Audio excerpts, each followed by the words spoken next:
Dear viewer, যারা video দেখছেন, অনেক সময় আপনি কিডনি রোগে আক্রান্ত হন। ধরেন যে একটা জায়গায় প্রস্রাব করছেন, হিউজ পরিমাণে ফেনা উঠতেছে, প্রস্রাবে মারাত্মক দুর্গন্ধ, এর মধ্যে আপনার খাওয়ার রুচি নষ্ট হয়েছে, চোখ মুখ ফুলে শরীরে পানি আসছে। আসলে এগুলো সবই কিডনি রোগের প্রাথমিক লক্ষণ।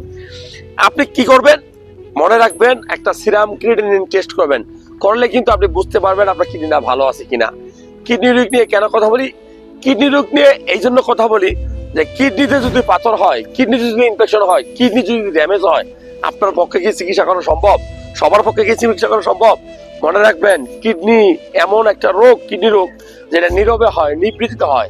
একবার যদি আপনার শরীরে হয়, আপনি কিন্তু সহজে এখান থেকে মুক্তি পাবেন না। সো আপনার কিডনিটা ভালো আছে কিনা, কিডনিটার লক্ষণ খেয়াল রাখবেন।